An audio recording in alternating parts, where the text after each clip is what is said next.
Magandang balita para sa Department of Social Welfare and Development o DSWD ang pag-aproba ng Bicameral Committee sa nooy pinagdedebatehang ayuda para sa Kapos ang Kita Program o AKAP. Giit pa ni DSWD Secretary Rex Gatchalian, hindi magagamit bilang pork barrel ang pondong ilalaan para sa naturang ayuda. Magbabalita si Val Gonzalez.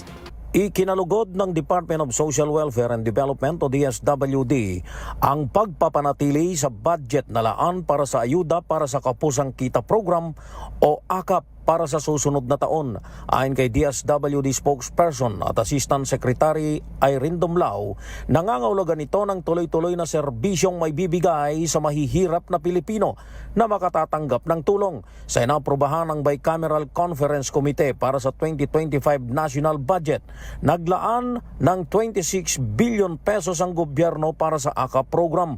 Batay sa record ng DSWD, mahigit sa 4 na milyong near poor Filipinos ang nakinabang sa programa sa unang taon ng implementasyon nito mula January hanggang nitong Oktubre ng taong 2024. Samantala, nililinaw naman ni DSWD Secretary Rex Gatchalian na hindi kailanman matatawag na pork barrel ang pondong inilaan sa AKAP program. Sabi ng kalihim, ang 26 billion pesos ay pondo ng DSWD.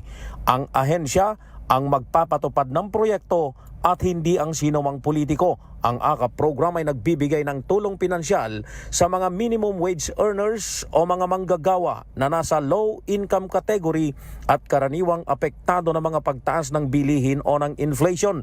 Kabilang din sa mga benepisyaryo ng AKAP program ngayong taon ang mga magsasaka at mangingisda na naapektuhan ng matinding El Nino phenomenon at ang mga naapektuhan ng oil spill. Para sa MBC TV Network News, ako si Val Gonzalez, DZRH, una sa Pilipinas, una sa Pilipino.